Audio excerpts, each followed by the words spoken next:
Hello बच्चों, welcome to मैथलर्न्स। आप देख रहे हैं lines and angles part 2 class 7 NCERT के जो 5.1 के मैं पिछले वीडियो में कुछ कवर किया था और आज हम कंटिन्यू करेंगे उसके बाकी सवाल। कुछ कॉन्सेप्ट हमने पढ़ा था, हमने सीखा था लाइन्स क्या होता है, एंगल्स क्या होता है और एंगल्स कितने टाइप का होता है और हमें ये भी कौन सा ऑब्ट्यूज एंगल होता है, कौन सा एक्यूट एंगल होता है, कौन सा राइट एंगल होता है और कौन सा एडजेसेंट एंगल होता है। हमने पढ़ा था एडजेसेंट एंगल क्या होता है। कोई भी एंगल, अगर ये एंगल और ये एंगल, इसमें क्या देख रहे हैं, इसमें वर्टेक्स सेम है, common vertex, common arm, common vertex, common arm and common arm to other arms which are other side of the common arm। ये आ गया कॉमन आर्म, इसको कॉमन आर्म कहते हैं, common arm and this is common vertex. और जो बाकी दो lines रहेंगे वो कॉमन आर्म के दोनों तरफ रहेंगे, यानी कि कॉमन आर्म ये बीचों बीच रहेंगे। इसको कहते हैं हम एडजेसेंट एंगल। ये अगर 1 है, ये अगर 2 है, 1 and 2 are adjacent angles। इसका जरूरत हमें 5.1 में लगातार पढ़ते रहेगा, इसलिए हम आगे का सम्स करते हैं, देखते हैं। 1 से 5 तक हमने कर चुका था, आज 6 ऑनवर्ड्स हम सम्स को करेंगे, डिस्कस करेंगे और कोशिश करेंगे कि सिंगल वीडियो में इसको खत्म कर देते हैं। नेक्स्ट मैथ नंबर 6 बोर्ड पे लिखा हुआ है। इन द गिवन फिगर, ये फिगर है जहां पर एंगल 1 और एंगल 2 लेवलिंग किया हुआ है and they are supplementary angles. याद आता है सप्लीमेंट्री एंगल क्या होता है, दोनों को ऐड करने से 180 डिग्री होता है, यानी कि एंगल 1 का मेजरमेंट और एंगल 2 का मेजरमेंट 180 डिग्री है। ये दिया हुआ है, it is given angle 1 and angle 2 are supplementary angles। If angle 1 is decreased, angle 1 को डिक्रीज किया जा रहा है। देखिए ऐसा एंगल 1 इस तरफ है, एंगल 2 इस तरफ है। एंगल 1 को डिक्रीज करने का क्या मतलब है, ये देखिए कैसा फैला हुआ है। इसको अगर ऐसे करके डिक्रीज करते हैं तो ये डिक्रीज हो रहा है, यानी कि अगर आपको ये लाइन अगर आप इधर लेके आएंगे तो क्या हो रहा है, ये एंगल डिक्रीज हो रहा है, ये इतना फैला हुआ है। लेकिन इसको अगर इधर लेके आ रहे हैं, समझ लिए ओ सी है, तो ओ सी को अगर यहां से लेके इधर लेके आएंगे तो एंगल क्या हो रहा है, डिक्रीज हो रहा है। लेकिन जिस समय आप इसको डिक्रीज कर रहे हैं, एंगल 1 को डिक्रीज कर रहे हैं, एंगल 2 क्या हो रहा है, एंगल 2 ऐसा हो गया। एंगल 2 इतना था, कितना फैल गया, एंगल 2 बड़ा हो गया। So if angle 1 is decreased, angle 1 को डिक्रीज किया जा रहा है, कम किया जा रहा है, what changes should take place in angle 2, what change should take place in angle 2। Angle 2 में क्या चेंज हो रहा है, हम देख रहे हैं एंगल 1 को जैसे जैसे हम कम कर रहे हैं, एंगल 1 को जैसे जैसे हम एंगल 1 ऐसा था, एंगल 1 को छोटा कर रहे हैं, कम कर रहे हैं, तो एंगल 2 मेरा क्या हो रहा है, बड़ा हो रहा है। देखिए तो एंगल 1 को जैसे जैसे हम छोटा कर रहे हैं, we are decreasing, angle 2 is increasing, so that both angles still remain supplementary. देखिए हमने ये लाइन को चेंज नहीं किया, ये लाइन को चेंज नहीं किया। कहने का मतलब है एंगल 1 एंड एंगल 2 ऐड करके हमेशा 180 डिग्री होना चाहिए। ये हमेशा एक स्ट्रेट लाइन बना रहा है। तो एंगल ऐसा एंगल 2 है, ये एंगल 2 है और ये एंगल 1 है। तो एंगल 1 को छोटा एंगल 1 को डिक्रीज करने का क्या मतलब है? एंगल 1 डिक्रीज कब होगा? जब ये ऐसे घूमेगा, ये वाला लाइन, ये रोटेटिंग आर्म है, ये ऐसे घूमेगा तो एंगल 1 क्या होगा? छोटा होता रहेगा। लेकिन एंगल 1 जब छोटा होगा, जितना छोटा करेंगे, अगर 5 डिग्री आप एंगल 1 को छोटा करेंगे तो एंगल 2 भी क्या होगा? 5 डिग्री इंक्रीज करेगा। So if you decrease angle 1 by the same amount, by the same quantity, angle 2 will increase. तो यहां पर पूछ रहा है if angle 1 is decreased, then what change should take place in angle 2? तो आंसर क्या होगा? If angle 1 is decreased, angle 2 will increase by the same quantity और measurement by the same measurement। जितना मेजरमेंट आप इसको छोटा करेंगे एंगल 2 उतना ही बड़ा हो रहा है by the same measurement। सिर्फ ये समझने का है कि एंगल 1 को जब हम छोटा कर रहे हैं, और छोटा करने का मतलब आपको समझ में आया। ये देखिए, ये ऐसा ये फैला हुआ है, एंगल 1 इतना फैला हुआ है, और ये इससे इसका ये एंगल होता है, और इसको अगर छोटा करने का मतलब है इसको लेफ्ट साइड को घुमा रहे हैं, और लेफ्ट साइड को घुमाने से एंगल 2 क्या हो रहा है? एंगल 2 बड़ा होता जा रहा है। इसलिए आंसर यही है, if angle 1 is decreased, angle 2 will increase by the same measurement।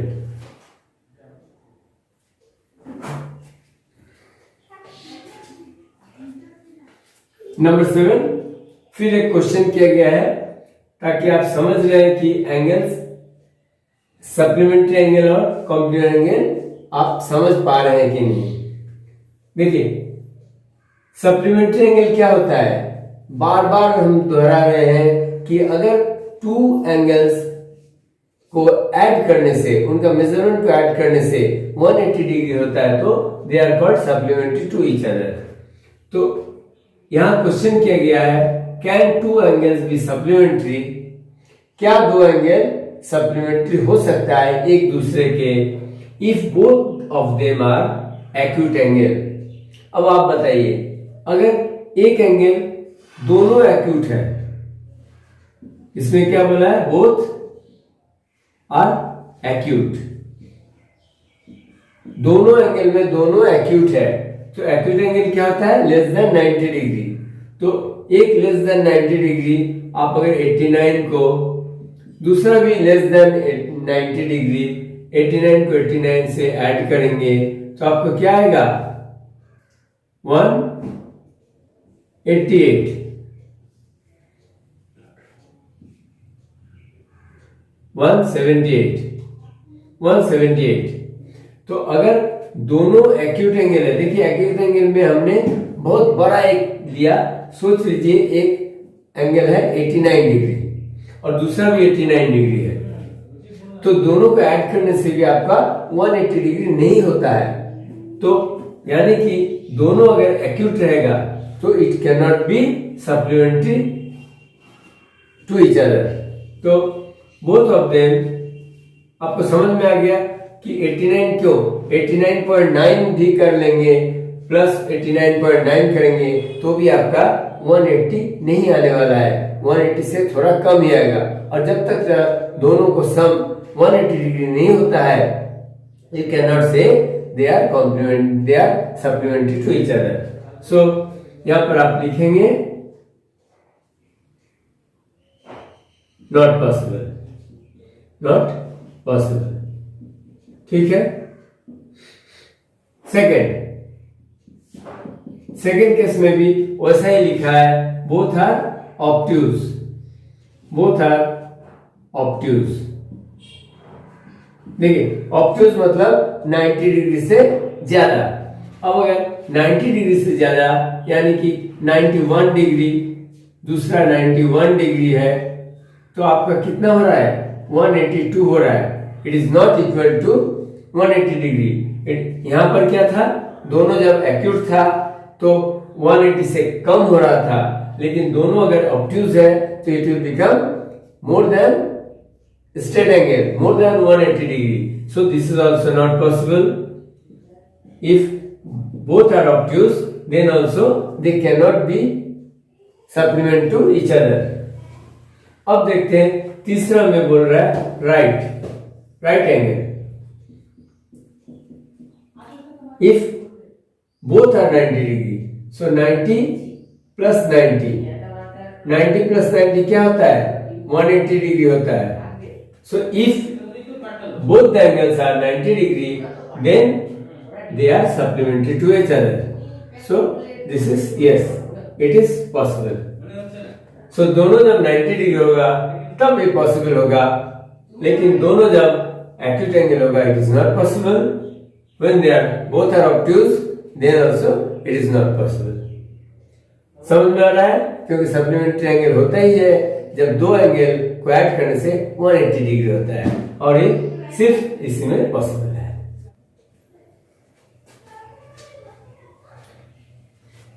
अगला सवाल है, an angle is greater than 45 degree, is its complementary angle greater than 45 degree और इक्वल टू 45 डिग्री और less than 45 degree.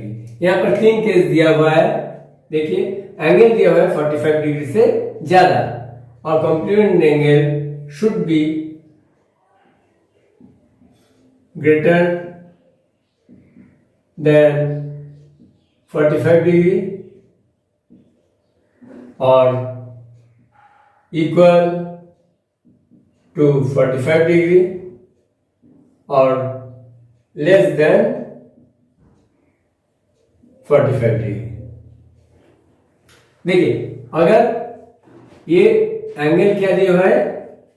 Greater than 45 degree, आप ऐसा कर लीजिए 46 degree है, हमारा 45 डिग्री से थोड़ा सा ज्यादा 46 डिग्री है, तो क्या 46 डिग्री में आप किसी को अगर ऐड करेंगे तो ये 90 डिग्री कब होगा? 90 डिग्री कब होगा? जब यहाँ वैल्यू 45 डिग्री से कम होगा। यहाँ की 45 डिग्री भी नहीं होगा, लेकिन 46 डिग्री में आप अगर 44 डिग्री ऐड करेंगे तब 90 होगा। तो it can not B greater than 45 degree, so this is not possible. अब इक्वल टू 45 डिग्री ये क्या होगा? अगेन हम सोच ले रहे हैं कि 45 डिग्री 46 डिग्री है ग्रेटर देन 45 डिग्री, तो इसमें भी आप कितना ऐड करने से what measurement of angle should be added to get 90 degree. देखिए, 4600 के साथ 46 डिग्री के साथ क्या करेंगे आप? अगर 40 यहां पर 46 डिग्री के साथ इक्वल टू 45, तो 46 डिग्री के साथ हम 44 डिग्री ऐड करेंगे तो 45 होगा, 90 होगा। तो अगर 45 भी आपका कभी नहीं होगा। 45 के साथ अगर 46 के साथ 45 ऐड करते हैं कितना होगा? 91 डिग्री हो जा रहा है। तो इसका मतलब है अगर आपका एंगल 45 डिग्री से ज्यादा है तो it can not be equal to 45 degree, क्योंकि 46 प्लस 45 क्या होता है? 91 डिग्री हो जाता है। ये कॉम्प्लीमेंट्री एंगल इसका नहीं बन सकता है। अब देखते हैं थर्ड केस में, अगर 46 डिग्री के साथ ऐड करने से 90 डिग्री आ रहा है तो लेस देन 45 डिग्री। अच्छा, 44 डिग्री क्या है? 44 डिग्री लेस देन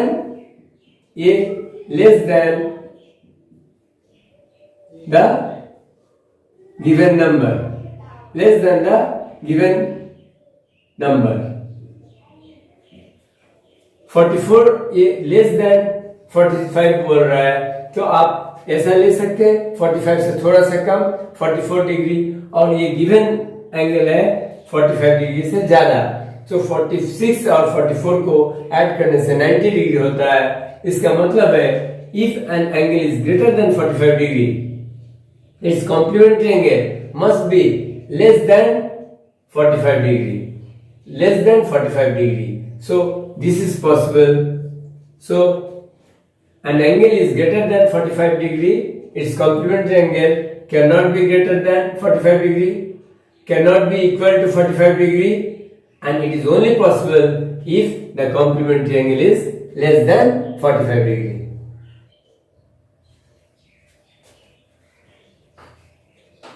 बस अगला सम काफी इंटरेस्टिंग है, इससे आपको कई सारे लाइन्स एंड एंगल्स का कॉन्सेप्ट क्लियर हो जाएंगे।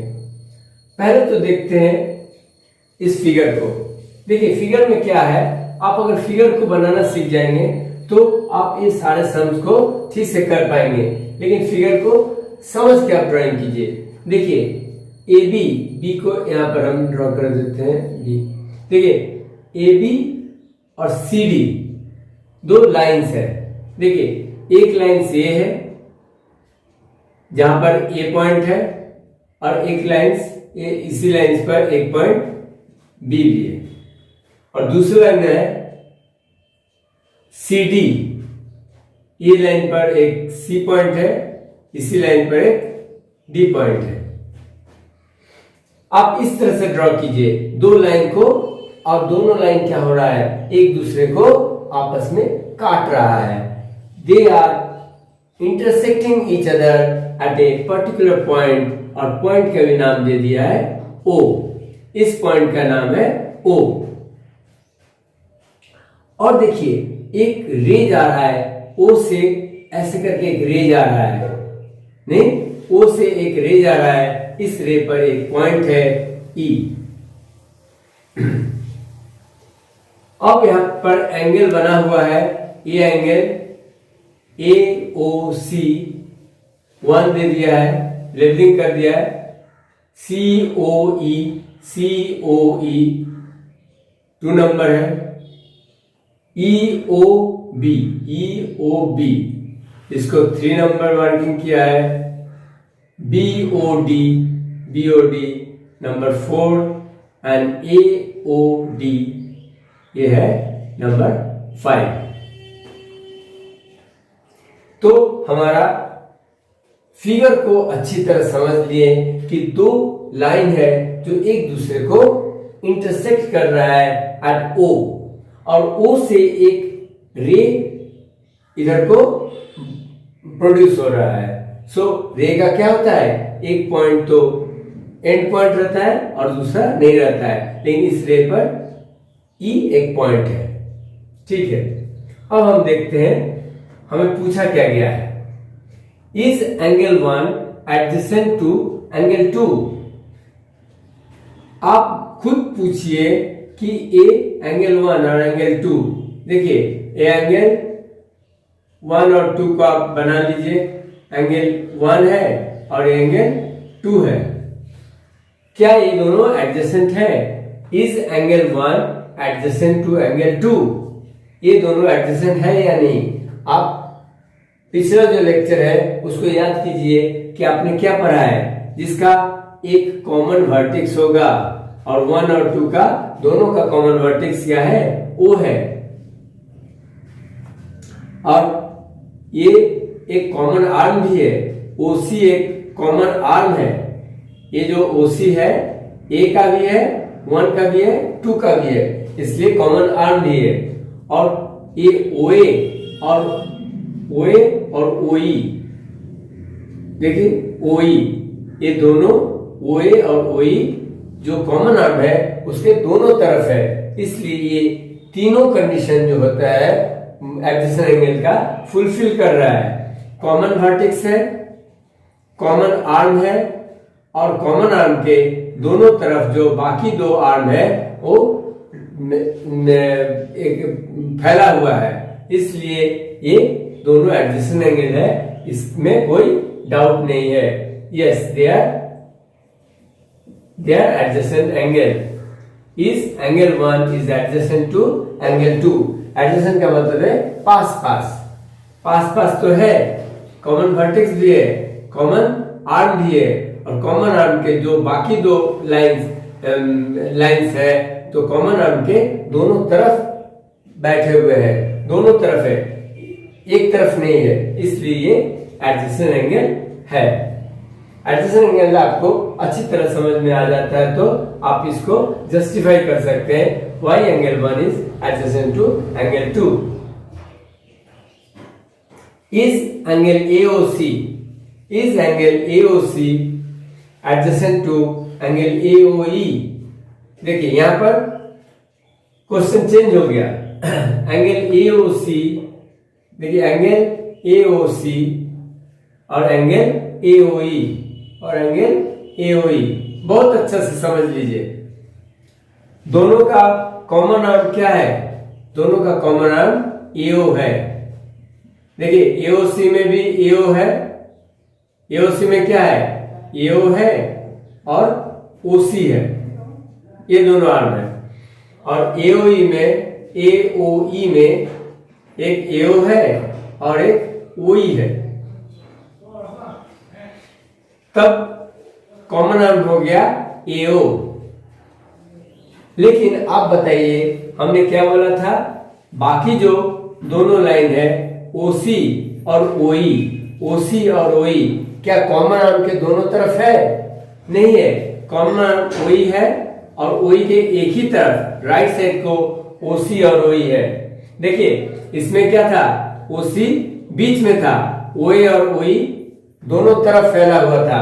लेकिन यहां पर जो कॉमन आर्म OA है, इसमें OA कॉमन आर्म है, OA के दोनों तरफ OC और OE नहीं है, बल्कि दोनों एक ही तरफ है। That is the reason they are not adjacent angle. No. अगर आपसे रीजन पूछे तो आप बता सकते हैं that common arm is not at the different side of common arm is not in the middle of the two other sides, यानी कि arms. Do angle COE and EOD. अच्छा, COE and EOD फॉर्म में linear pair. यहां पर एक नया term आ गया, linear pair, जो आपको मैं अभी तक बताया नहीं। Do angle COE and DOE are linear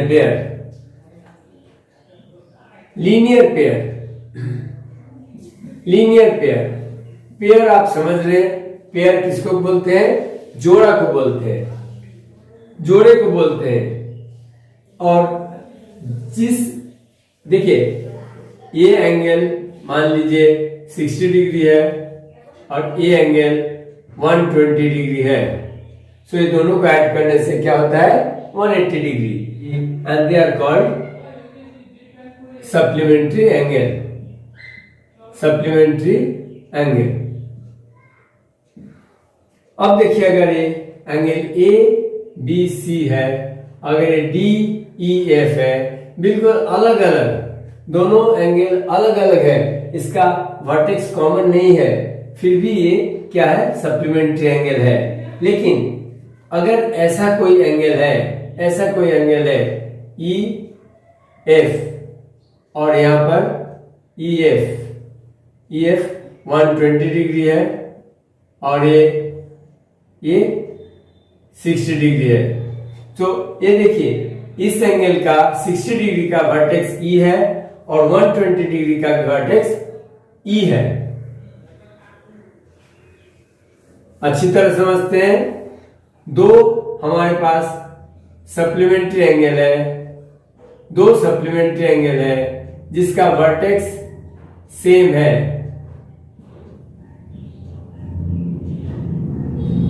देखिए ये 50 डिग्री है और ये 130 डिग्री है, सो 130 डिग्री का वर्टेक्स क्या है? ए है, और 50 डिग्री का वर्टेक्स भी ए है। और ये दोनों एंगल BAC एंड BAO मिलके 180 डिग्री बना रहा है, यानी कि स्ट्रेट लाइन DAC बना रहा है। ये तो आपस में क्या हुआ, सप्लीमेंट्री एंगल हुआ, लेकिन they are also called linear pair angle. Linear pair, they are called linear pair, यानी कि ऐसा सप्लीमेंट्री एंगल जो दोनों पास पास में हो, जो दोनों पास पास में हो। Adjacent angle, the adjacent angles, if two adjacent angles adds to 180 degree, if two adjacent angle adds to 180 degree, they are called linear pair। तो यहां पर हम देख रहे हैं angle DAB plus angle BAC equal to 180 degree. ये दोनों adjacent angle है। एडजेसेंट एंगल क्यों है? क्योंकि ये दोनों एंगल का कॉमन वर्टेक्स है AB कॉमन आर्म है, और AB क्या है? AB जो अदर टू लाइंस है AD और AC, ये दोनों के बीचों बीच है, इसलिए एडजेसेंट एंगल है। तो एडजेसेंट एंगल किसको बोलते हैं आपको मालूम है? तो आप टू एडजेसेंट एंगल अगर 180 डिग्री बनाता है, दो एडजेसेंट एंगल मिलकर अगर 180 डिग्री बनाता है तो लीनियर पेयर कहलाता है। लीनियर पेयर क्या है आपको समझ में आ गया? लीनियर पेयर ऐसा पेयर है जो दोनों एंगल को ऐड करने से 180 डिग्री बनता है, और वो एडजेसेंट एंगल होना चाहिए, यानी कि उसका कॉमन वर्टेक्स होना चाहिए, कॉमन आर्म होना चाहिए, और कॉमन आर्म दोनों अदर टू आर्म्स के बीचों बीच होना चाहिए। तो लीनियर पेयर आपको समझ में आ गया, ठीक है। अब देखिए, इसको रहने देते हैं, अब देखते हैं do COE, do angle COE मतलब एंगल 2, यानी कि ये एंगल 2, और EOD मतलब EOD। अच्छा, EOD का मतलब आपको समझ में अभी नहीं आएगा, लेकिन हम इसको चलिए COE आपको समझाने के लिए इस तरह से हम, ये C है, ये O है, ये E है, COE बन गया। हम आपको जस्ट COE बना के दिखाया, और फिर क्या है EOD, D तो इसी पे है D। अब देखिए COE और EOD ये वाला है, दोनों मिलके क्या एक स्ट्रेट लाइन DOC बना रहा है। देखिए ये क्या होगा, एक स्ट्रेट लाइन है, इसलिए 180 डिग्री होगा, इसलिए COE एंड EOD। आप इस रे के बारे में मत भूल जाइए, इस रे को मत देखिए। ये देखिए एक लाइन है C, और यहाँ पर D, और यहाँ पर O पॉइंट है, और यहाँ पर ऐसे E जा रहा है। दो एंगल बन रहा है, एक है बन रहा है COE, एंगल COE, इसको क्या बोलते हैं COE, और इसको क्या बोलते हैं, इस एंगल को EOD, एंगल EOD। तो दोनों का कॉमन वर्टेक्स क्या है? O है, कॉमन आर्म क्या है? OE है, और OC और OD जो दो दूसरे आर्म्स है वो वही कॉमन आर्म के दोनों तरफ फैले हुए हैं, इसलिए they are adjacent angle and they are making a 180 degree, so they are linear pair. Linear pair क्यों बन रहा है इसको मैं समझाया, उम्मीद है आपको समझ में आया। अगर दो एडजेसेंट एंगल मिलके 180 डिग्री बनाता है, इसे हम लीनियर पेयर करते हैं। R angle BOD and DOA, BOD कौन सा है देखते हैं, BOD यानी कि ए वाला एंगल 4,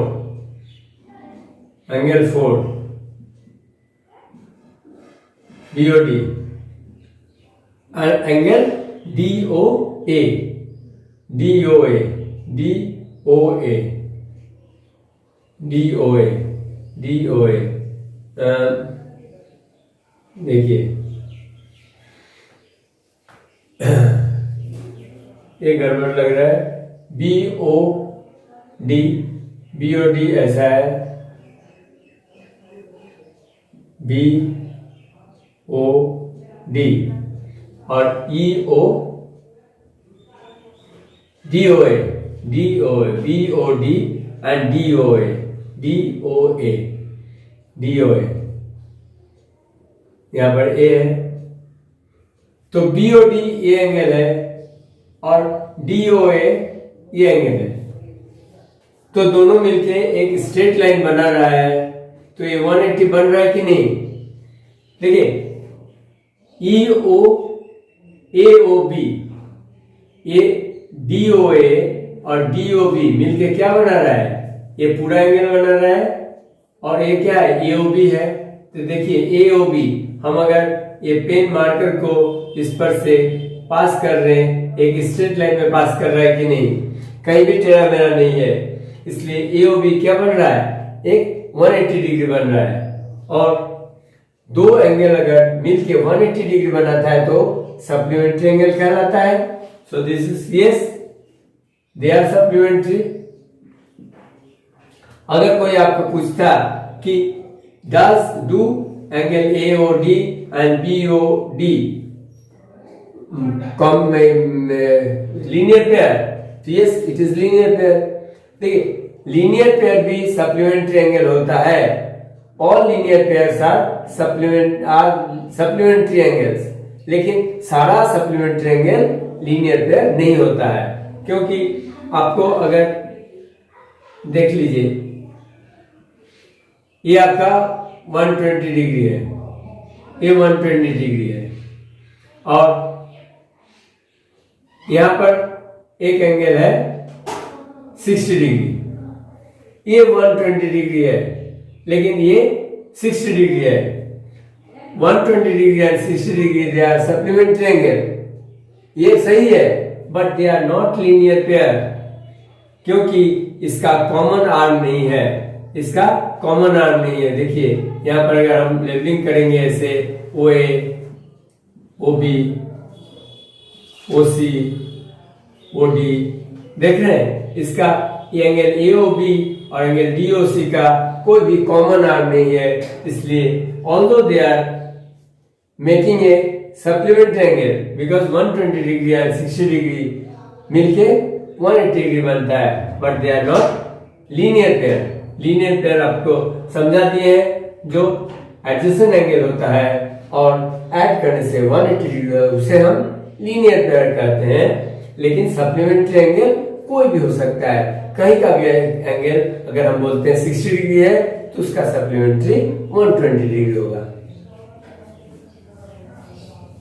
ठीक है, आपको मालूम चल गया है कि all linear pairs are supplementary angle, but all supplementary angle will not be linear pair. Is angle 1 vertically opposite to angle 4? अब एक और टर्म आपको मिल गया, वर्टिकली ऑपोजिट। वर्टिकली ऑपोजिट, चलिए कोई बात नहीं है, इसको भी ऐसे समझते हैं, दो लाइन हमारा क्रॉस कर रहा है एक जगह एक दूसरे से, तो इंटरसेक्ट कर रहा है इस पॉइंट पर, तो हमारा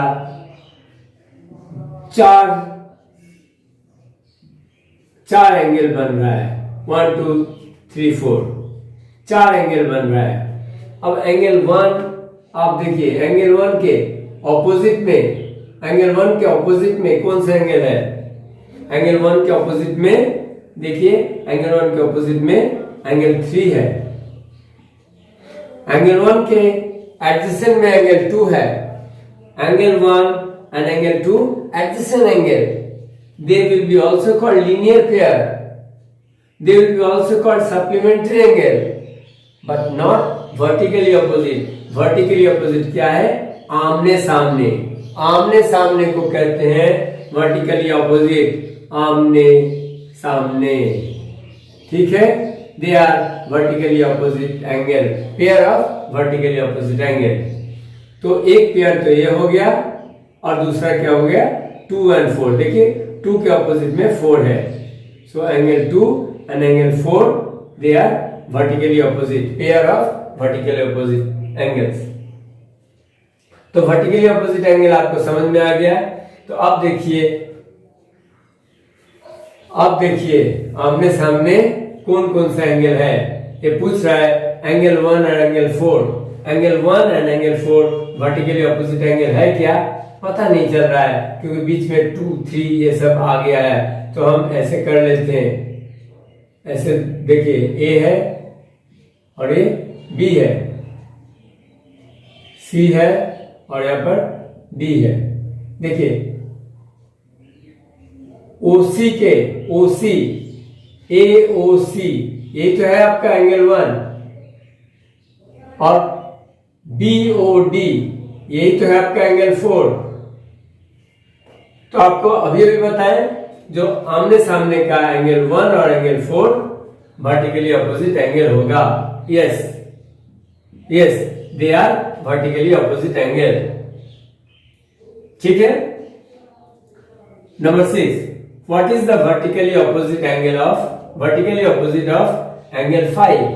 देखिए एंगल 5 ये वाला है, एंगल 5 ये वाला है। एंगल 5 क्या है, angle AOD। Angle AOD, O vertex है इसलिए O को बीच में रखेंगे, एंगल AOD। एंगल 5 का मतलब है एंगल AOD। ये इसका आमने सामने का क्या है, देखिए एंगल COB, एंगल COB लिखिए, एंगल BOC लिखिए। सो एंगल 5 का मतलब है एंगल DO, AOD और DOA और उसका वर्टिकली ऑपोजिट COB हो रहा है। तो आपको समझ में आ गया एंगल AOD और एंगल COB ये दोनों वर्टिकली ऑपोजिट बना रहा है।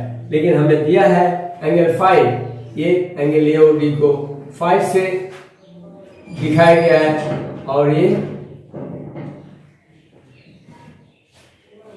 ये है 2, ये है 3।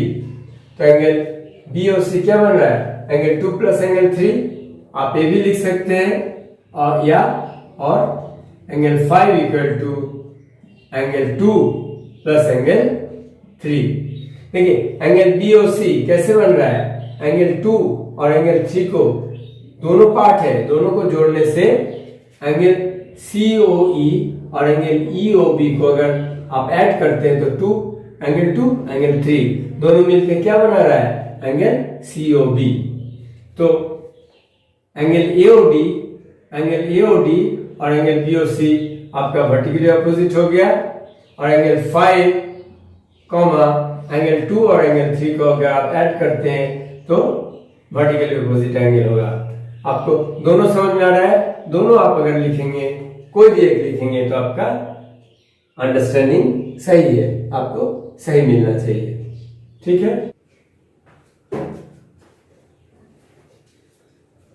अगला sum 10 number, indicate which pairs of angles are vertically opposite angles and which are linear pairs. देखिए पहले भी हमने बताया था कि ये डायग्राम जो फिगर दिया हुआ है इसको पहले समझना पड़ेगा। इसमें क्या देख रहे हैं, इसमें देखिए हम फिर से डायग्राम बना रहे हैं ताकि आप समझे कि कौन सा लाइन है और कौन सा रे है।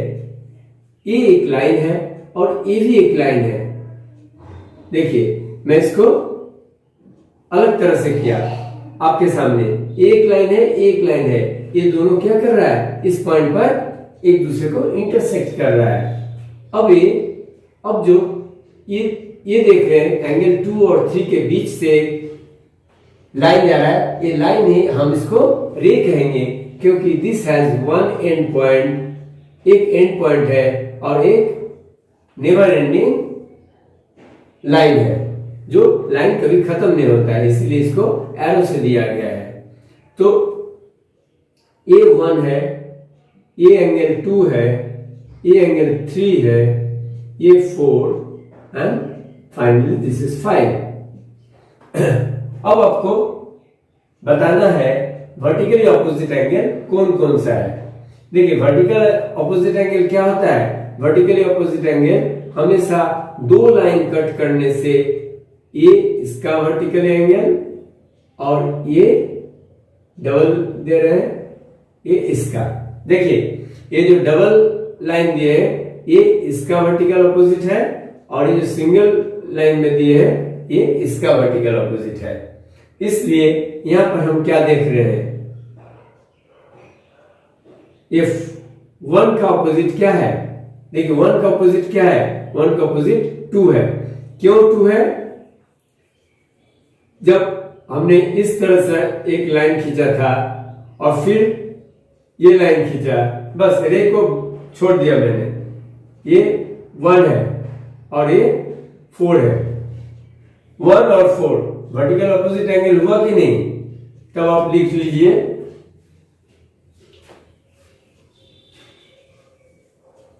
आपको वर्टिकल ऑपोजिट एंगल का लिखना है तो 1 and 4 1,4 ये आपका वर्टिकल ऑपोजिट एंगल हो गया। और दूसरा पेयर क्या हुआ, ये भी ये और ये भी तो वर्टिकल ऑपोजिट एंगल है। तो ये क्या है, ये तो 5 है, लेकिन इसमें एक रे जा रहा है और रे क्या कर रहा है, ये जो बड़ा सा आप देख रहे हैं ऑब्ट्यूज एंगल है, इसको दो पार्ट में बांट रहा है, एक 2 हो गया, एक 3 हो गया।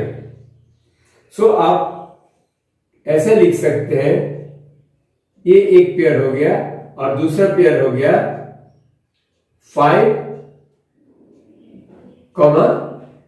2 + 3। ये 2 जो है एक एंगल है, 3 एक एंगल का लेवलिंग है। ये 2 + 3 इंटीजर वाला एडिशन नहीं है, ये क्या है, ये एंगल को कहा है, इस एंगल को कहा है 2 और ये एंगल हो गया 3। तो 5 देखिए 5 क्या है, इसके ऑपोजिट में है, आपको बार बार दिखा रहे हैं, ये 5 है और ये 4 है और ये 1 है। तो यहां पर कितना एंगल है, एक तो 2 है, एक तो 2 है, ये 2 है और ये 3 है। सो एक वर्टिकल ऑपोजिट एंगल का पेयर हो गया 1,4 और दूसरा हो गया 5, 2 + 3। ठीक है, चलिए अब हम देखते हैं लीनियर पेयर। लीनियर पेयर याद है, जो एडजेसेंट एंगल ऐड करके 180 डिग्री बनाता है। The adjacent angle which are also supplementary to each other, यानी कि अगर एक लाइन होता है और ये एंगल है, ये अगर 1 है और ये 2 है, तो 1 and 2 आर लीनियर पेयर, क्योंकि ये लोग एक और 2 मिलके एक स्ट्रेट एंगल बना रहा है, इसलिए 1 and 2 को हम बोलेंगे लीनियर पेयर। यहां पर देखिए बहुत सारा लीनियर पेयर मिलेगा, 1,5 है कि नहीं, क्योंकि देखिए ये 1 है और यहां पर ये 5 है फिगर में, तो 1,5 हमें एक लीनियर पेयर मिल गया। और भी लीनियर पेयर है,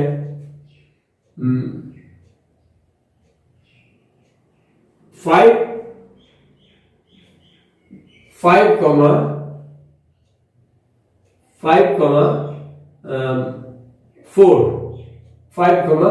4 कैसे लीनियर पेयर है, 1,5 ये 1 और 5 अगर एक स्ट्रेट एंगल बनाता है, क्या ये जो बढ़ा देते हैं तो ये जो एंगल 4 है, 4 और 5 मिलके ये देखिए ये 180 डिग्री नहीं बना रहा है, बना रहा है, इसलिए 1,5 भी लीनियर पेयर हो गया और 5,4 भी लीनियर पेयर हो गया। अब और भी है, 4 के साथ अगर आप ये 3+2 को 4 के साथ, इस एंगल के साथ अगर इसको ऐड कर देते हैं तो हमारा ये वाला एंगल बन जाता है।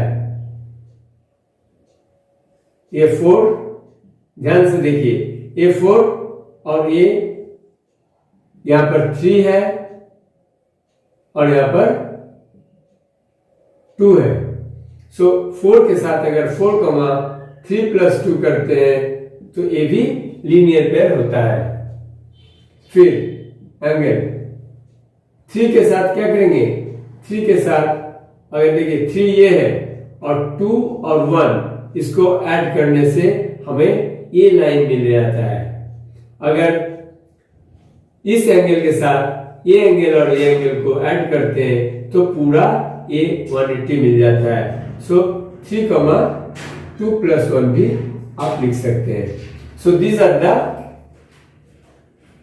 the linear pair angles। तो लीनियर पेयर देख लीजिए, जब भी कोई दो क्रॉस करता है, दो लाइन इंटरसेक्ट करता है तो हमेशा कितना, यहां पर देखिए हम एक एग्जांपल दे रहे हैं, 1 2 3 4।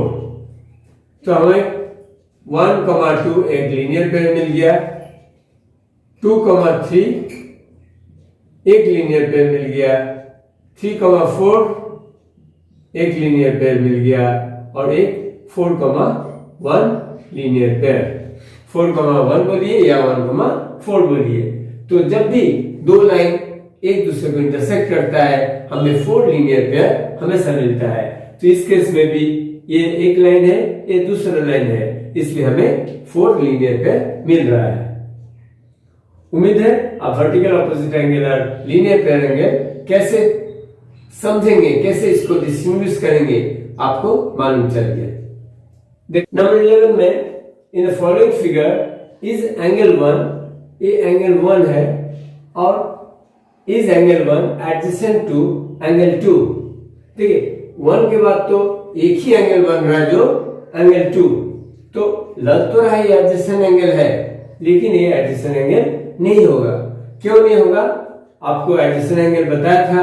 एडजेसेंट एंगल के लिए क्या होना चाहिए? एक कॉमन वर्टेक्स होना चाहिए, एक कॉमन वर्टेक्स होना चाहिए। जैसे ये एक एंगल 1 है, ये एंगल 2 है, तो इसका कॉमन वर्टेक्स क्या है? ये पॉइंट है। इसलिए इसमें इसका देखिए कॉमन वर्टेक्स ये है, मान लीजिए ए है और ये पॉइंट कहाँ है? ये पॉइंट दूसरा है, इसका कॉमन वर्टेक्स ही नहीं है, इसलिए आप क्लियरली यहां लिख सकते हैं they are not adjacent angle. Angle 1 angle 2 are not adjacent because they don't have common vertex। Common vertex नहीं रहने से एडजेसेंट एंगल नहीं कहलाते हैं, ये तो मालूम है। चलिए अगला सवाल देखते हैं। 12 में कहा है find the values of the angles x, y and z, x, y and z in each of the following। चलिए पहले इसमें देख लेते हैं। 1 में x का वैल्यू निकालना है। देखिए ये बहुत स्ट्रेट फॉरवर्ड है। x ये लाइन और ये लाइन, दो लाइन, ये x है और इसके वर्टिकली ऑपोजिट आप जान गए हैं ये 55 डिग्री है। ये चीज आपको मालूम चल गया है, x और 55 डिग्री क्या है? वर्टिकली ऑपोजिट एंगल है। आपको ये मालूम नहीं है कि वर्टिकली ऑपोजिट एंगल हमेशा इक्वल होता है। तो अब तो आपको मालूम चल गया है कि वर्टिकली ऑपोजिट एंगल इक्वल होता है, तो आप लिख सकते हैं x इक्वल टू 55 डिग्री और रीजन देंगे कि they are vertically opposite angle, vertically opposite angles. ये रीजन आपको देना बराबर पड़ेगा। क्योंकि टीचर को मालूम नहीं चलेगा कि x इक्वल टू 55 डिग्री आप कैसे लिखते हैं। आपको किसी ने बता दिया या आपको मालूम है वर्टिकली ऑपोजिट एंगल जब होते हैं they will be equal to each other. अब x आपका हो गया 55 डिग्री, x 55 डिग्री है और ये देखिए y और 55 डिग्री क्या है, y एंड 55 डिग्री है, y and 55 degree are linear pair. देखिए लीनियर पेयर है कि नहीं, यहां पर ये y है और ये 55 डिग्री है, तो ये एक लीनियर पेयर बना रहा है, एक स्ट्रेट लाइन बना रहा है, इसलिए हम लिख सकते हैं कि y and 55 degree are linear pair. तो लीनियर पेयर में क्या बताए थे, दोनों ऐड करने से 180 डिग्री होता है, इसलिए y plus 55 degree equal to 180 degree. So y equal to 180 minus 55 equal to 25 degree. अब y निकल गया 25 डिग्री। अब y जब निकल गया तो z will be equal to y, क्योंकि z और y क्या है, वर्टिकली ऑपोजिट एंगल है, तो y निकल चुका है 25 डिग्री, तो z भी क्या हो गया 25 डिग्री। यहां भी लिखना जरूरी है कि z and y are vertically opposite angles. देखिए एक सिर्फ एंगल दिया हुआ था, लेकिन आपने वर्टिकली ऑपोजिट एंगल को इक्वल सीख लिया, इसलिए x इक्वल टू 55 डिग्री हो गया। और आपको मालूम है कि कोई भी लाइन जब देख रहे हैं तो लाइन में दो एंगल जब है, ये दोनों को ऐड करने से 180 डिग्री होगा, क्योंकि दिया लीनियर पेयर। तो y और 55 डिग्री को हमने ऐड कर दिया, तो ये 180 डिग्री, y इक्वल टू इस तरह से 25 डिग्री निकल गया। सो आपको आंसर निकल गया x equal to 55 degree, y equal to 25 degree and z equal to 25 degree. ठीक है,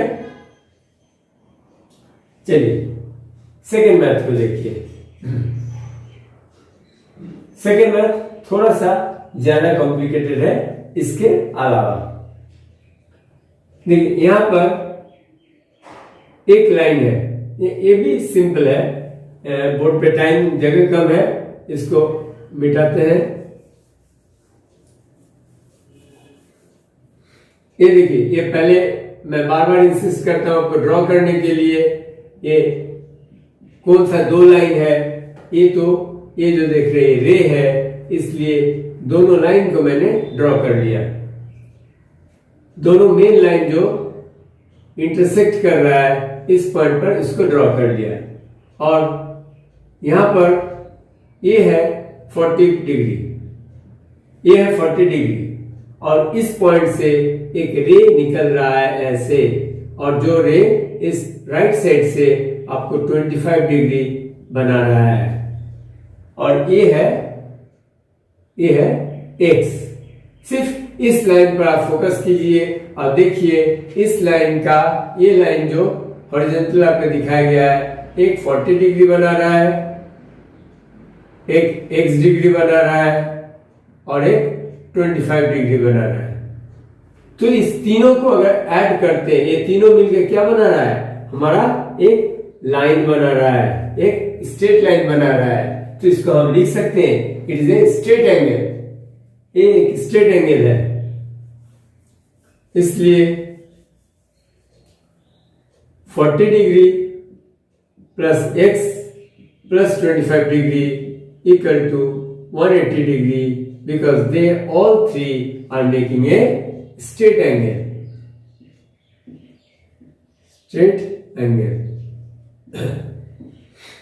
जो 180 डिग्री है उसे हम स्ट्रेट एंगल कहते हैं। ये लीनियर पेयर नहीं होता है, पेयर हमेशा दो को कहा जाता है, इसलिए इसको लीनियर पेयर आप मत लिखिए, आप लिख सकते हैं स्ट्रेट एंगल। तो 40 प्लस 25 65, so x plus 65 equal to 180, x equal to 180 minus 65 equal to 115 degree. तो x तो निकल गया, अब y को निकालना है। y को कैसे निकालेंगे? y को भी निकालने के लिए देखिए y कैसे जा रहा है,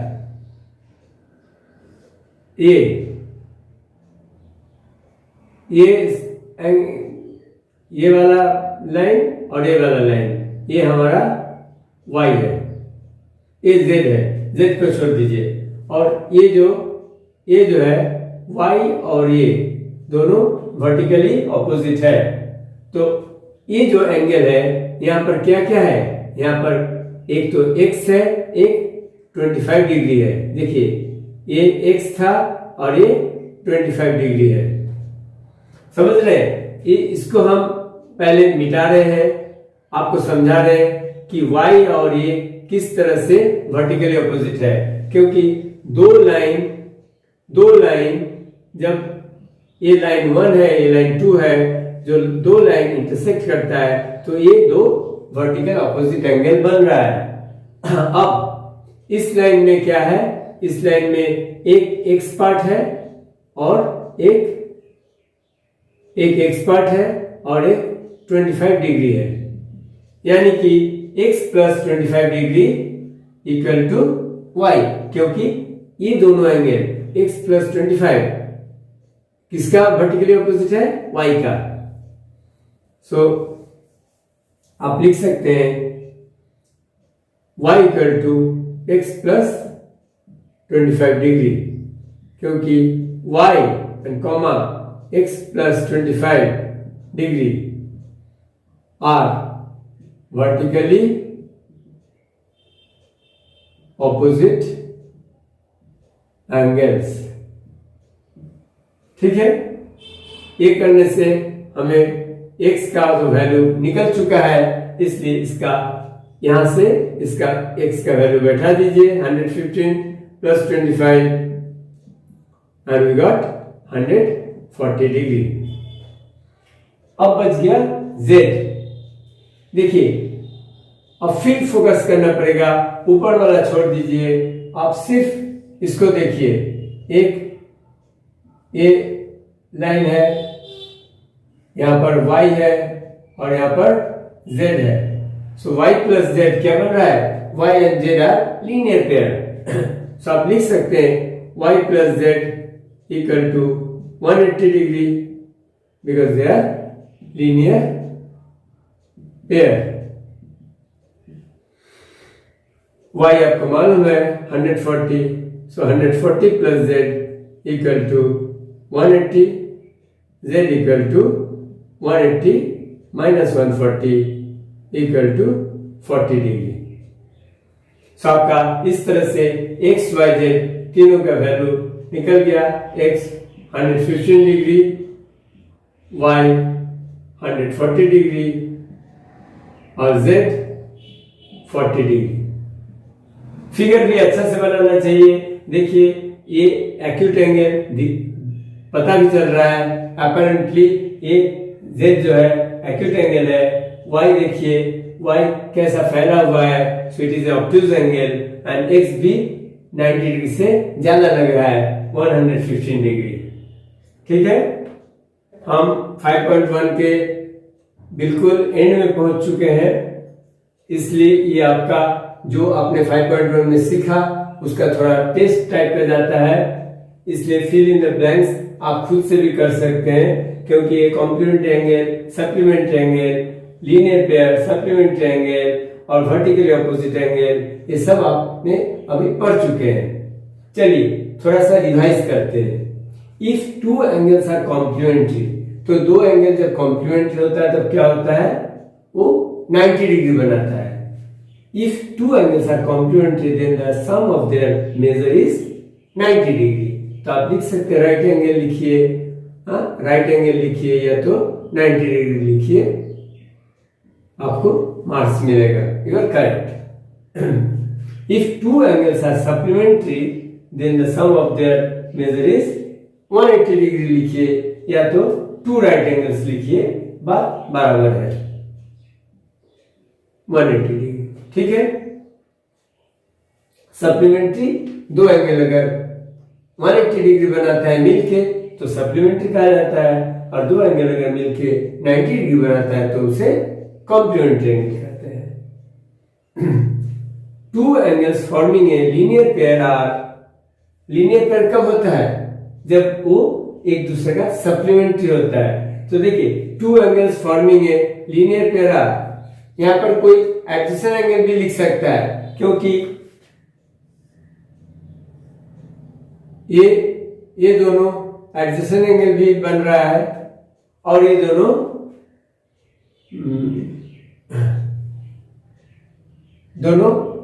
सप्लीमेंट्री एंगल भी बन रहा है। इसलिए लेकिन सप्लीमेंट्री होगा तभी, अगर एडजेसेंट सिर्फ होगा तब आपका लीनियर पेयर नहीं बन सकता है, क्योंकि एडजेसेंट एंगल तो 330 + 20 भी बन सकता है, लेकिन लीनियर पेयर होने के लिए दोनों एडजेसेंट एंगल को 180 डिग्री होना है। So two angles forming a linear pair angles are, यहाँ पर सम नहीं बोला है, इसलिए मुझे लगता है एडजेसेंट एंगल लिखना ही ठीक है, एडजेसेंट और adjacent. Two angles forming a linear pair are always adjacent, क्योंकि यहाँ पर सम तो बोला नहीं। अगर हम यहाँ पर लिखा रहता the sum of two angles forming a linear pair is, तब आप लिख सकते हैं 180 डिग्री और दे आर सप्लीमेंट, लेकिन यहाँ पर क्या सोच के राइटर ने लिखा पता नहीं चल रहा है, एडजेसेंट और सप्लीमेंट। ठीक है, आप दोनों लिख दीजिए। If two adjacent angles are supplementary, अगर दो, अभी यहां पर आ गया देखिए, if two angles are supplementary, if two angles are supplementary they form a linear pair. देखिए यहां पर कंप्लीट लिखा हुआ है, एडजेसेंट भी है और वो दोनों मिलके सप्लीमेंट्री भी, दोनों मिलके 180 डिग्री बनाता है, तो इसमें कोई कंफ्यूजन नहीं है। यहां पर आप लीनियर पेयर लिख सकते हैं, लेकिन इसमें थोड़ा कंफ्यूजिंग था वेदर एडजेसेंट और सप्लीमेंट्री, इसलिए दोनों लिख दीजिए, कोई परवाह नहीं। If two adjacent angles are supplementary they form a linear pair. If two lines intersect at a point, then the vertically opposite angles are always equal। हमने बताया है कि ये vertically opposite है, 1 है 2 है, so 1 also will be equal to 2। और ये अगर A है, ये एंगल B है, A will be always A equal to B। So if two lines intersect at a point, then the vertically opposite angles are always equal। Last है, if two lines intersect at a point, if two lines intersect at a point, and if one pair of vertically opposite angles are acute, देख लीजिए A और B आपको देखने में क्या लग रहा है? A और B they are acute, और 1 और 2 को क्या लग रहा है देखने में? ऑब्ट्यूज, फैला हुआ है। देखिए ये अगर 90 डिग्री से कम है तो हमने पढ़ा था इसको 90 डिग्री से ज्यादा होना चाहिए। ये अगर 89 डिग्री होगा तो इसको 1 को आपको 91 होना है, क्योंकि अदरवाइज 180 डिग्री नहीं होगा तो ये एक स्ट्रेट एंगल फॉर्म नहीं करेगा, 180 डिग्री नहीं बनाएगा। इसलिए एक अगर एक्यूट है, दूसरा पेयर ऑब्ट्यूज होना तो जरूरी है। तो if two lines intersect at A point and if one pair is acute, if one pair of vertically opposite angles are acute angles, then the other pair of vertically opposite angles are obtuse। ये obtuse होगा, ठीक है। यहाँ पर देखिए figure में आप देख रहे हैं A और B एक्यूट है और 1 और 2 obtuse है। क्या लिखेंगे? ऑब्ट्यूज। आपको मालूम है एक्यूट एंगल 90 डिग्री से कम होता है और ऑब्ट्यूज एंगल 90 डिग्री से ज्यादा होता है। चलिए, this is the last sum of 5.1। इसमें आपको प्रूव करना है कि हर कॉन्सेप्ट को आप अच्छी तरह समझ गए हैं। आपको supplementary angle, complementary angle, adjacent angle और वर्टिकली अपोजिट एंगल क्या होते हैं आपको अच्छी तरह मालूम है। तो यहां पर आपका टेस्ट हो जाएगा। आप वीडियो को नहीं देख के आप खुद से पहले कोशिश कीजिए। ऑब्ट्यूज वर्टिकली ऑपोजिट एंगल्स, यहां पर name the following pairs of angles जो ऑब्ट्यूज वर्टिकली ऑपोजिट एंगल्स है। आपको इस तरह से बनाना होगा दो लाइन। कौन सा लाइन मेन है? हमारा मेन लाइन है AC और BD। OE तो हमेशा बताते आए हैं, O का एक डेफिनेट पॉइंट है, इसलिए OE लाइन नहीं है, ये एक रे है। इसलिए आप इस दोनों को कंसीडर कीजिए। O है इंटरसेक्शन पॉइंट, D यहां पर है और AB है। BD एक लाइन है और AB AC एक दूसरा लाइन है।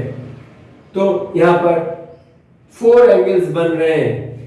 4 एंगल्स आर फॉर्म्ड। ये इसका वर्टिकली ऑपोजिट है और ये जो है डबल लाइन से हम दिखा रहे हैं, ये इसका वर्टिकली ऑपोजिट एंगल है।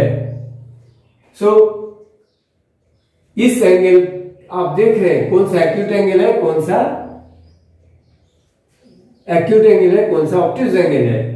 तो ऑब्ट्यूज एंगल हमें दिखाना है, ऑब्ट्यूज एंगल का पेयर दिखाना है। सो AOD एंगल, AOD एक हो गया और AOD के ऑपोजिट में क्या है? BOC and angle BOC। ये दोनों हमारा ऑब्ट्यूज एंगल का पेयर है। तो यहां पर आप लिख सकते हैं answer angle AOD comma angle BOC। AOD and BOC। देखिए, आप अगर कंफ्यूज होते हैं तो मैं बार बार आपसे यही बात इंसिस्ट कर रहा हूं कि आप अलग से बना लीजिए और देखिए, क्योंकि OE एक बीच में रे है, इसके लिए आप थोड़ा डिस्टर्ब हो सकते हैं, आपको कुछ गलतफहमी हो सकता है। तो यहां पर अगर दोनों लाइन को आप बना लिए, क्योंकि दो लाइन जब इंटरसेक्ट करता है तभी वर्टिकल ऑपोजिट एंगल बनता है, रे के मिलने से वर्टिकल ऑपोजिट नहीं बनता। इसलिए AC हमारा एक लाइन है और BD एक दूसरा लाइन है। तो ये दोनों हमें दिख रहा है क्लियरली, AOD और BOC। AOD और BOC हमारा दो वर्टिकल ऑपोजिट एंगल बन गया, जो ऑब्ट्यूज एंगल है, जो ऑब्ट्यूज एंगल है। Second, adjacent complementary angles. Adjacent complementary angles, complementary angle मालूम है आपको। कॉम्प्लीमेंट्री किसको बोलते हैं? जो दोनों मिलकर 90 डिग्री बनाता है। तो क्या देखिए, एडजेसेंट एंगल्स तो काफी है, COD और EOD, ये भी एडजेसेंट एंगल है, लेकिन ये दोनों मिलके क्या 90 डिग्री बना रहा है? नहीं, 90 डिग्री तो ये है, 90 डिग्री तो ये वाला है EOD, यानी कि EOD और DOC 90 डिग्री नहीं बना रहा है। सो वी कैन नॉट से EOD एंड DOC। हम देखते हैं, इधर देखते हैं एंगल AOB, ये वाला एंगल, देखिए ये एंगल और ये एंगल दोनों मिलके क्या बना रहा है? दोनों मिलके हमें एक राइट एंगल बना रहा है। देखिए BO इस तरह से BO है और OE एकदम बिल्कुल वर्टिकली इरेक्टेड है, वर्टिकली है। तो ये हम देख रहे हैं, ये वाला जो है हमारा 90 डिग्री बन रहा है और इसके बीच में दो लाइन है, दो एंगल है, एक है BOA और एक है AOE। देखिए एक ए एंगल हो गया और एक AOE हो गया, ए, और दोनों मिलकर क्या बना रहा है? 90 degree. But and they are adjacent also, क्योंकि इसका कॉमन वर्टेक्स है, देखिए कॉमन आर्म है, और दो जो बाकी आर्म है OE एंड OB दोनों OA के दोनों साइड है, इसलिए एडिशन कॉम्प्लीमेंट्री एंगल आपको समझ में आ रहा है। Angle AOB, angle AOB comma angle AOE, angle AOE।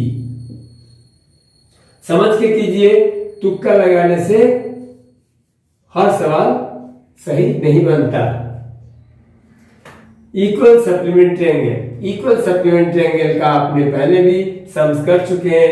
When they are making both 90 degree, 90 plus 90 makes 180। 90 को 90 से ऐड करने से 180 होता है। तो आपको जब इक्वल सप्लीमेंट्री एंगल कहे तो सप्लीमेंट्री एंगल हमेशा होता है दोनों को ऐड करने से 180, और दोनों इक्वल भी है, तो हमें खोजना है इधर कौन सा हमारा दोनों 90 डिग्री है, दोनों 90 डिग्री है। देखिए इस तरह से सोचिए, ये O है, ये E है, इसी को हम ड्रॉ कर रहे हैं, ये B है और ये D है। OA को इग्नोर कीजिए, अभी OA को इग्नोर कीजिए और देखिए BOE एक एंगल है, एंगल BOE एक एंगल है, और EOD एक एंगल है, ये भी एक एंगल है और ये भी एक एंगल है, और दोनों 90 डिग्री है, और दोनों मिलके एक लीनियर एक 180 डिग्री बना रहा है, स्ट्रेट एंगल बना रहा है। इसलिए angle BOE and angle EOD और सप्लीमेंट्री एंगल्स, क्योंकि ये 180 डिग्री बना रहा है, और they are also equal because they are both 90 degree. तो हम लिख सकते हैं इसको angle BOE, angle BOE comma angle EOD।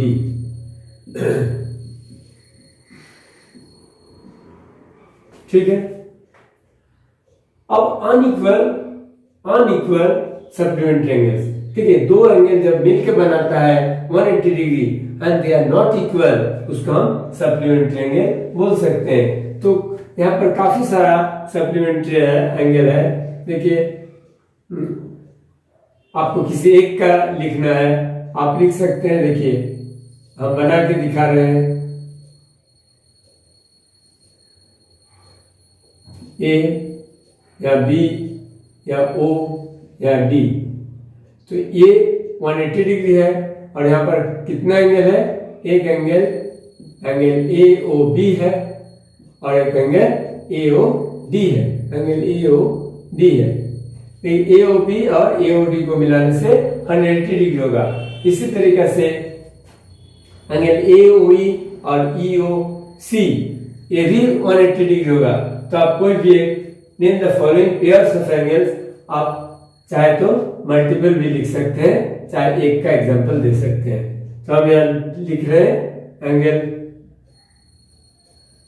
AO unequal supplementary angle. देखिए AOB और AOD क्या इक्वल है?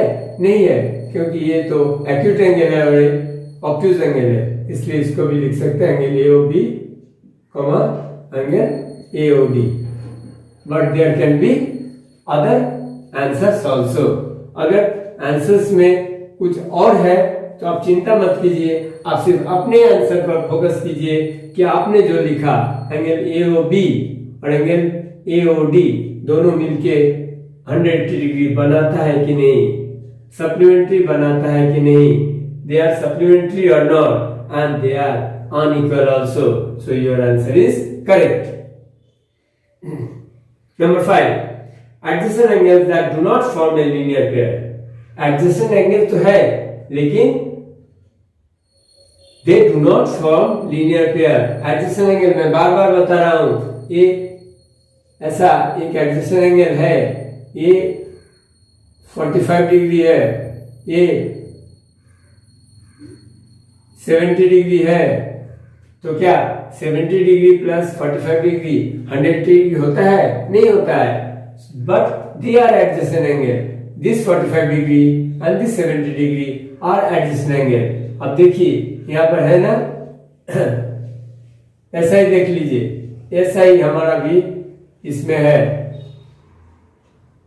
ऐसा ई है, ये डी है और ये ए है। तो ए ओ ई और E O D they are adjacent angle, क्योंकि इनके वर्टेक्स सेम है और एक कॉमन आर्म भी सेम है, इसलिए A O E and E O D are adjacent angle, but they do not form linear pair because they are not making a straight line or 180 degree. So इसी को हम लिख देते हैं angle AOE angle EOD। तो I hope you understood concepts of lines and angles इस chapter 5.1 का। 5.2 में और भी नए का कॉन्सेप्ट लेके आएंगे और भी मजा आएगा। और आप जरूर कमेंट में लिखिए आपको मैथ समझ में आ रहा है कि नहीं, आपको मैथ पहले जैसा भारी और कठिन लग रहा है या हल्का महसूस हो रहा है, इजी महसूस हो रहा है। अगर आपको इजी महसूस हो रहा है तब ये मेरे इतना एफर्ट लगाने का तभी फायदा है, नहीं तो सब बेकार है। हाँ, जरूर आप सारे चैप्टर्स का, सारे कॉन्सेप्ट को बहुत पेशेंस से देखिए। मेरे चैनल में देखने के लिए आपको पेशेंस चाहिए, क्योंकि हर लाइन को मैं कोशिश करता हूँ इलेबोरेट करने का, ताकि आपको लगे आप ऑफलाइन में पढ़ रहे हैं, इस किसी यूट्यूब का वीडियो नहीं देख रहे हैं। वीडियो देखते हैं खत्म हो जाता है, नहीं, ये देखने के बाद आपके दिमाग में एकदम गथा रहना चाहिए कि हाँ, हमने इसको अच्छी तरह समझ गया। अगर आप अच्छी तरह से समझ रहे हैं, जरूर मुझे लाइक करके और सब्सक्राइब करके एनकरेज कीजिए। ठीक है, thank you for watching the video, bye bye, take care.